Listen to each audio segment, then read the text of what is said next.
नमस्कार बच्चों। आज मैं रश्मि तिवारी आपके सम्मुख फिर प्रस्तुत हुई हूँ। आपके भारत की खोज का जो पाठ मैंने आपको पढ़ाया था सिंधु घाटी की सभ्यता, उसका दूसरा भाग लेकर।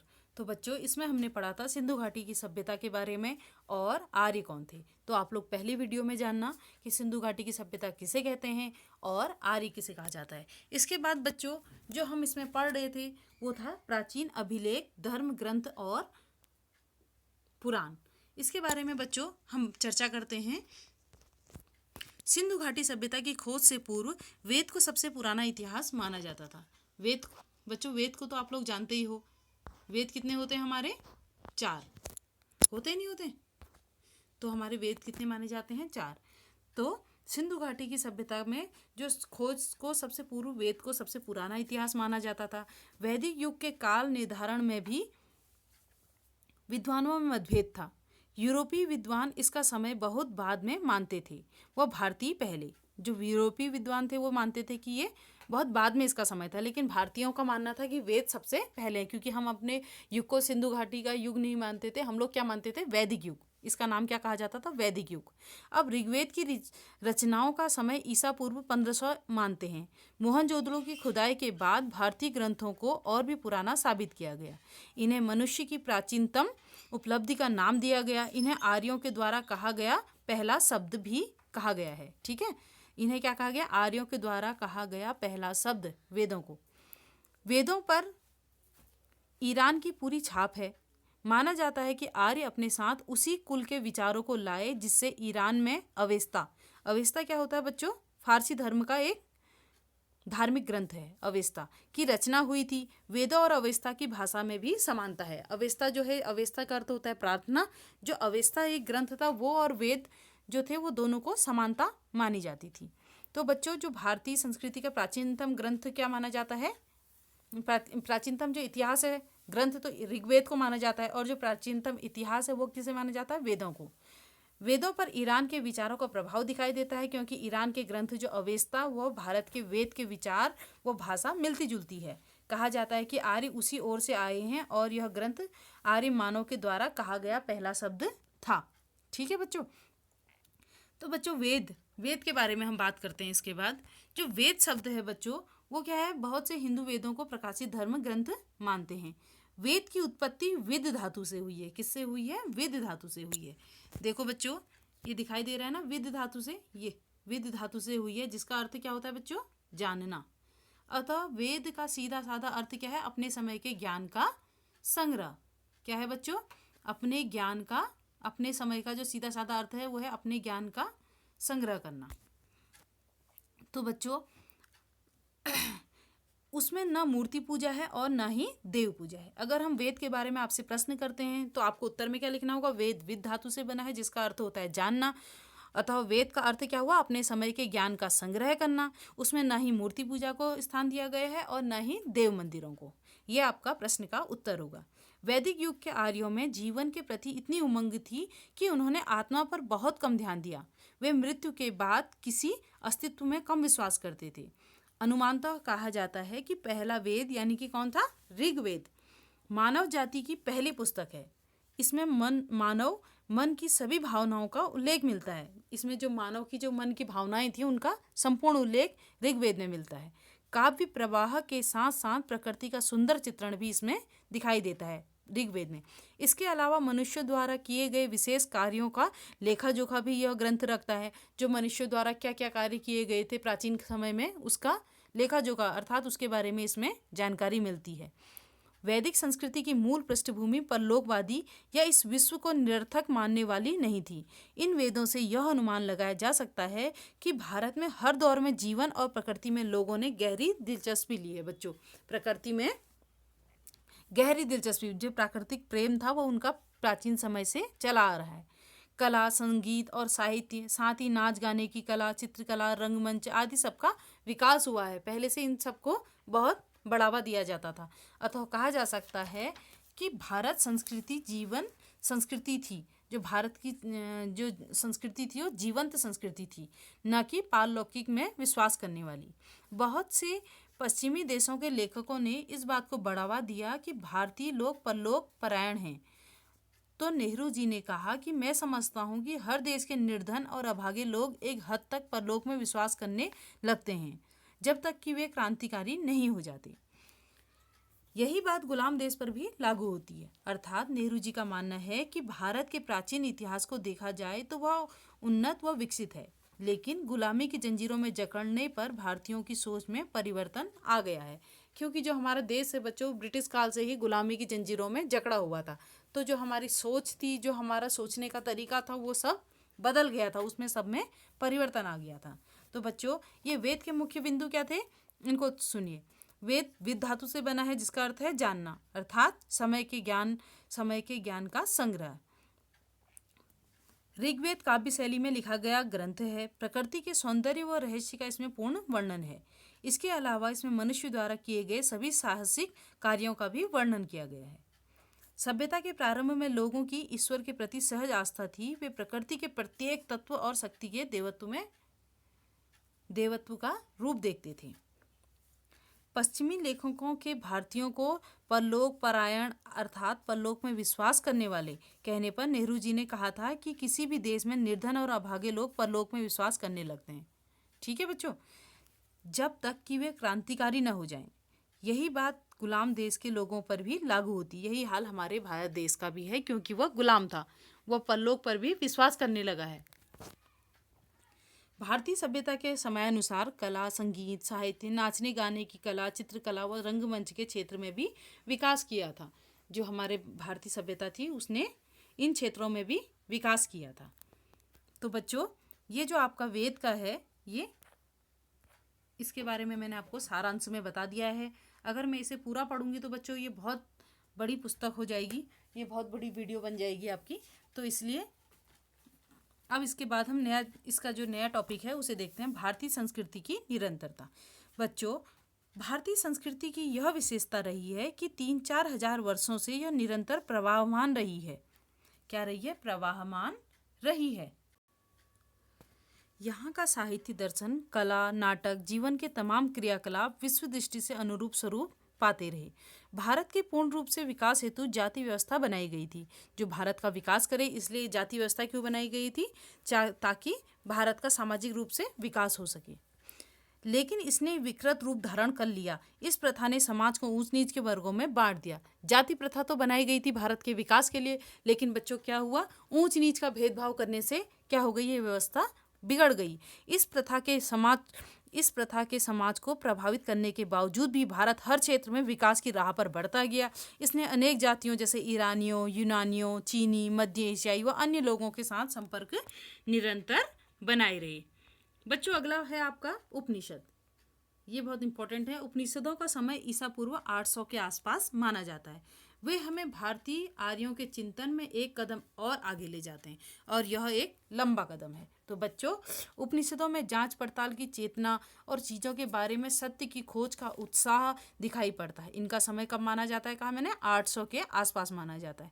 ये क्या है? एक लिखित दस्तावेज के रूप में माने जाते हैं। लिखित कहने का अर्थ है ये लिखे गए हैं, ये मौखिक नहीं है, ये लिखित रूप में प्रस्तुत किए गए हैं। इनमें वैज्ञानिक पद्धति के तत्व मौजूद हैं। इनमें आत्मबोध पर बल दिया गया है और आत्मा और परमात्मा के बारे में वर्णन किया गया है। हमारी आत्मा क्या है और आत्मा से परमात्मा का मिलन कैसे होता है, तो ये इसके बारे में सब वर्णन किया गया है। उपनिषदों का झुकाव अद्वैत मत अर्थात किसी धर्म विशेष को न मानना था। इसका मुख्य उद्देश्य लोगों के आपसी मतभेदों को कम करना था, कि हम किसी भी धर्म को ना माने। अगर हम धार्मिक रूप से एक दूसरे को धार्मिक रूप से बंटवारा कर देते हैं तो क्या हो जाता है बच्चों? हम में भेदभाव उत्पन्न हो जाता है। लोगों को जादू टोने के विचारों से हटाकर कर्म करने की प्रवृत्ति की ओर बढ़ाया गया। वो चाहते थे, उपनिषदों में क्या लिखा गया है कि हमें जादू टोना, इस मतलब ये है कि हमें ढकोसलों पर विश्वास नहीं करना है। हमें किस पे विश्वास करना है? अपने कर्म पर, अपने परिश्रम पर विश्वास करना है। पूजा पाठ को व्यर्थ बताया। उन्होंने कहा पूजा पाठ करने से कुछ भी नहीं होता। सबसे क्या होता है? हमें परिश्रम करना चाहिए, हमें अपने भाग्य के भरोसे नहीं बैठना चाहिए।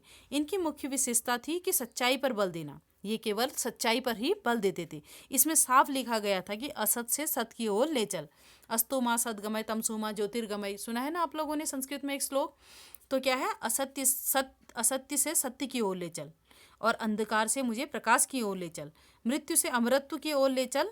इसमें मनुष्य की इच्छा को पूर्ण करने हेतु निराकार ईश्वरीय सत्ता को संबोधित किया गया है। जो बच्चों आपका ये उपनिषद से श्लोक लिया गया है ना, अस्तोमा सद्गमय, तमसोमा ज्योतिर्गमय, मृत्योमा अमृतम गमय, मृत्यु से अमरता की ओर ले चलो, वह ले चल। इसमें मनुष्य की इच्छा को पूर्ण करने हेतु निराकार ईश्वरीय सत्ता को संबोधित किया गया है कि जो ईश्वर है वो निराकार है, उसका कोई रूप नहीं है। वह मनुष्य को प्रेरित किया गया है कि हे यात्री चलते रहो चलते रहो, अर्थात क्या हुआ, हमेशा अग्रसर रहो। कहने का अर्थ है आपको रुकना नहीं है, आपको थकना नहीं है, आपको हमेशा परिश्रम करते रहना है, आपको कहीं रुकना नहीं है। जब आप लोग 9th क्लास में जाओगे तो आप लोग एक हरिवंश राय बच्चन की कविता पढ़ोगे अग्निपथ, उसमें भी यही है कि हमें रुकना नहीं है, हमें चलते रहना है, हमेशा अपने पथ पर अग्रसर रहना है। तो बच्चों ये जो आपका उपनिषद वाला है ये यहीं पर समाप्त होता है। इसके बाद है बच्चों व्यक्तिवादी दर्शन के लाभ और हानियाँ। उपनिषदों में निरंतर इस बात पर बल दिया गया कि मनुष्य द्वारा प्रत्येक क्षेत्र में उन्नति करने के लिए आवश्यक है कि उसका शरीर स्वस्थ हो, मन स्वस्थ हो, तन में दोनों अनुशासन में हो, तन और जो मन है वो दोनों अनुशासन में रहे। उपनिषदों में तो ये कहा गया है। किसी प्रकार का ज्ञान प्राप्त करने हेतु या कोई भी उपलब्धि प्राप्त करने के लिए स्वभाव में संयम, आत्मपीड़न और आत्मत्याग भी जरूरी है। जब हम कोई बच्चों, जैसे आप लोग अपने लक्ष्य को प्राप्त करने के लिए कितना कष्ट उठाते हैं, दिन रात खेलने नहीं जाते, अपनी पढ़ाई में लगे रहते हैं, खाना पीना सब कुछ भूल जाते हैं अपनी परीक्षाओं में, उसी प्रकार क्या है आत्मपीड़न देते हैं, आत्मत्याग करते हैं।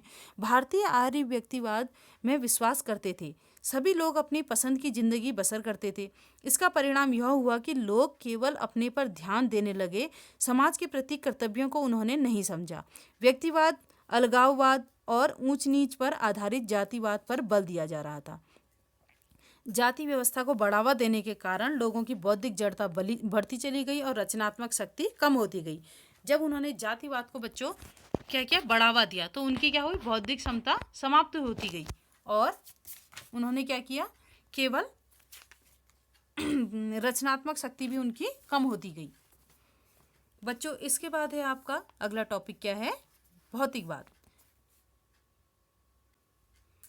भौतिकवाद में बच्चों, भौतिकवाद एक ऐसी विचारधारा थी जो केवल धर्म में विश्वास करती थी। इसके अनुसार वास्तविक अस्तित्व केवल विभिन्न रूपों में वर्तमान पदार्थों का और इस संसार का ही है। इसके अलावा न कोई संसार है, न कोई स्वर्ग है, न नर्क है और न ही शरीर से अलग कोई आत्मा है। ये किसमें मानते हैं बच्चों, भौतिकवाद के साहित्य की रचना आरंभिक उपनिषदों के पश्चात हुई थी। जो इसमें भौतिक रचना थी वो किसमें हुई थी, उपनिषदों के बाद हुई थी। लेकिन हमारा दुर्भाग्य कहें या क्या कहें, ये सारी पुस्तकें खो चुकी हैं जिनमें भौतिकवाद का साहित्य था। क्योंकि शुरू में जो साहित्य कागज पर न लिखकर किस पे लिखा जाता था बच्चों, ताड़पत्रों पर या भोजपत्रों पर, यानी कि जो भोज के पेड़ होते थे उसके पत्तों पर लिखा जाता था या ताड़ के पत्तों पर लिखा जाता था। भारत की कई प्राचीन पुस्तकें भारत में नहीं मिलती, लेकिन उनके अनुवाद चीनी और तिब्बती भाषा में मिलते हैं। केवल भारत का ही नहीं बल्कि हमने प्राचीन यूनान व विश्व के अन्य देशों के प्राचीन साहित्य को खो दिया है।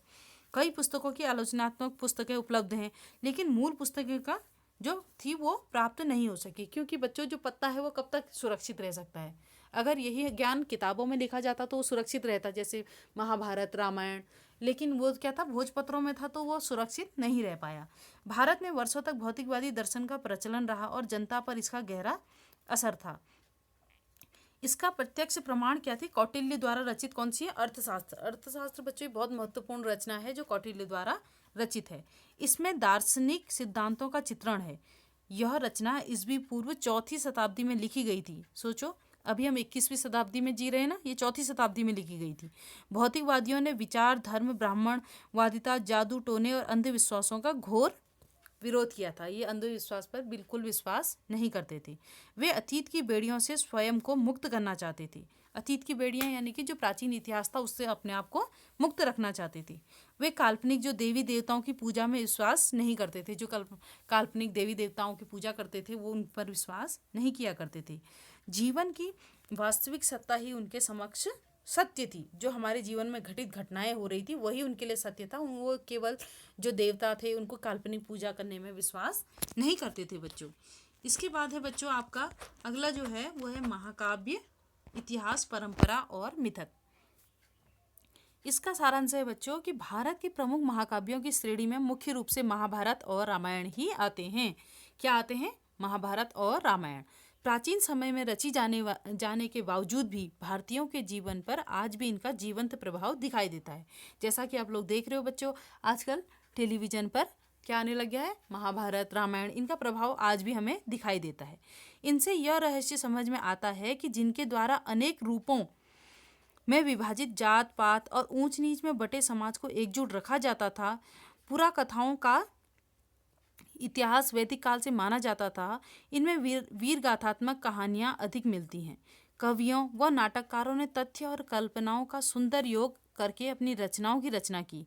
इनमें सत्य वचन का पालन करने, जीवंत पर्यंत मरणोपरांत वफादारी, साहस, लोकहित के लिए सदाचार व बलिदान की शिक्षा दी गई है बच्चों। ये जो महाकाव्य हैं इनके अंतर्गत बच्चों मैं आपको इसका सारांश बता रही हूँ। अब इसमें अगला जो हमारा टॉपिक है वो क्या है, महाभारत। महाकाव्य के रूप में रामायण एक महान रचना है, परंतु महाभारत का दर्जा विश्व की श्रेष्ठतम रचनाओं में से एक है। यह प्राचीन भारत की राजनीति और सामाजिक संस्थाओं का विश्वकोश है। भारत में इस समय आर्य जाति विशेषता पा चुकी थी और विदेशियों का आगमन हो रहा था। लोगों के बहुत से रीति रिवाज आपस में मेल न खाते थे। इन सबसे उभरकर वैदिक धर्म में संशोधन के साथ एक विशेष आधुनिक हिंदू धर्म सामने आया। महाभारत को भारतीयों ने विशेष ग्रंथ माना। महाभारत विश्व प्रसिद्ध रचना है। इसमें प्राचीन भारत की राजनीतिक और सामाजिक संस्थाओं का पूर्ण ब्यौरा मिलता है। भारत में पहले से मौजूद आदिवासियों के साथ नए आने वाले आर्य घुल मिलकर एक हो गए। इस नई स्थिति के अनुरूप वैदिक धर्म में संशोधन किया गया, जिससे एक उदार और व्यापक धर्म का उद्गम हुआ, जिसे हम हिंदू धर्म का नाम दिया जाता है। तो बच्चों ये वीडियो आज हम यहीं समाप्त करते हैं। इसकी अगली वीडियो में हम बनाएंगे भगवद गीता से आगे को।